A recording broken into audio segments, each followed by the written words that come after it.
सरकारी उच्च प्राथमिक विद्यालय बेलपदर वार्षिकोत्सव पालित।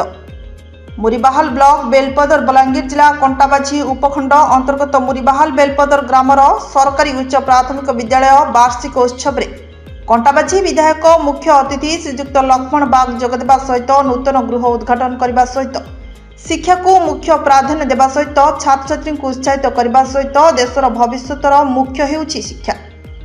शिक्षा बिना जीवनर मूल्य नाही, तेणु छात्र छात्री मानकु दिग्दर्शन देवा सहित पाठपढ़ारे मन देवा पई छात्र छात्री मानकु अवगत कराइथिले। एही वार्षिक उत्सव रे मुख्य वक्ता भाबरे ब्यांक कवि टिकेलाल बेहेरा, गोष्ठी शिक्षा अधिकारी मुरीबाहाल श्रीजुक्त शांतनु कुमार पढ़िहारी, सीआरसीसी श्रीजुक्त सुधीर नाग, स्कूल प्रधान शिक्षयित्री सम्मानिया श्रीमती रमणी साहानी तत्वावधान में कार्यक्रम सफल होइथिला।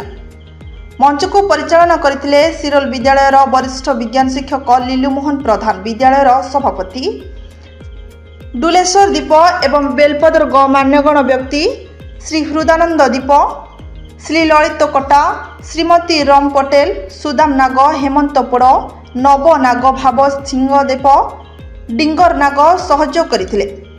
शेषरे स्कूल छात्र छात्री मानकु मानपत्र सह ट्रॉफी प्रदान करा जायतिला। सांस्कृतिक कार्यक्रम बेस आकर्षित करुथिला। छात्र छात्री माने निजर प्रतिभा निपुण भाव में प्रदर्शन करने सहित नृत्य रे छात्र छात्री बेस उत्साह सहित मनोरंजन करथिले।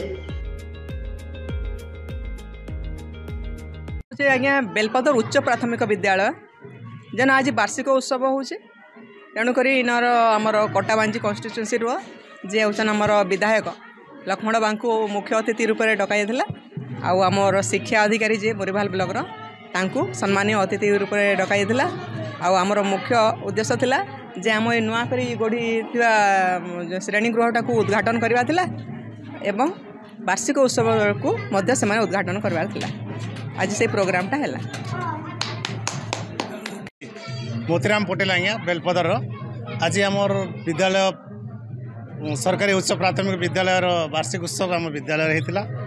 आ मुख्य अतिथि भाव में आमर कंटाबांजी विधायक सम्मानीय आमर लक्ष्मण बाग आज्ञा आसते एवं आमर ब्लॉक गोष्ठी शिक्षा अधिकारी पढ़ियारी सार आसीते, सीआरसी एवं आमर स्थानीय शिक्षक मानकर द्वारा परिचालित होता। आज कार्यक्रम आम गाँ अभिभावक हिसाब से आम आसिक सहयोग रखीलु। आज्ञा